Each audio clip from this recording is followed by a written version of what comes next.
பள்ளி கல்வித்துறை அமைச்சர் இருக்கிறாங்க. அவங்கள்ட்ட அந்த ரிவ்யூ மீட்டிங்ல கூட நிறைய டிஸ்கஷன் போயிட்டு இருந்துச்சு. நிறைய இப்போ முறைகேடுகள்லாம் சொல்லிட்டு இருந்தாங்க. நிறைய பேர் மேல வழக்கெல்லாம் போட்டிருந்தாங்க. சில இடத்துல பாத்தீங்கன்னா கட்டாயப்படுத்தி தான் காசு வாங்கியிருக்கிறாங்க. அதுல ஒரு மிகப்பெரிய ஒரு பாதிப்புப்பட்ட ஆள் நான். கட்டாயப்படுத்தி இது நிறைய இடத்துல நான் பதிவு பண்ண விரும்புறேன்.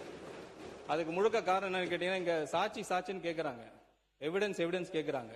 அது டாக்குமெண்ட் எவிடன்ஸ் வந்துட்டு போகுது. இங்க நானே ஒரு எவிடன்ஸ் தான், நானே ஒரு சாட்சி தான். ஃபார்மர் எஜுகேஷன் மினிஸ்டர் அவர் சபையில இல்ல, அப்படி இருந்தா சொல்லியிருக்கணும். பட் வேற வழி கிடையாது. நான் டிஸ்க்ளோஸ் பண்ணக்கூடாதுன்னு நினைச்சேன். அவர் வழி இல்லை. கடந்த 3 நாட்களா இந்த சப்ஜெக்ட் இப்படி சுத்திக்கிட்டே இருக்கு. இதுக்கு ஒரு முற்றுப்புள்ளி வச்சு ஆகணும். நாளைக்கு வேணா அவங்க கேஸ் போட்டுக்கிட்டோம், டிஃபமேஷன் கேஸ் போட்டுக்கிட்டோம், இல்ல என்கொயரி போட்டு நானே வரேன், டைரக்டா அவரை ஃபேஸ் பண்ணலாம். எந்த இடத்துல, எந்த டி நகர்ல, எந்த இடத்துல, குளோபல் அப்படின்னு ஒரு இடத்துல எவ்வளவு அமௌண்ட் கொடுத்தோம் எல்லாம் நானே சொல்ல முடியும். எல்லாரும் சொல்ல முடியும், கிளியரா அமௌண்ட் சொல்ல முடியும். இதுதான் சாட்சி. நான் சொல்லக்கூடாதுன்னு நினைச்சுக்கிட்டு இருந்தேன் சார், நான் சொல்லக்கூடாதுன்னு நினைச்சுக்கிட்டு இருந்தேன். வேற வழியே கிடையாது.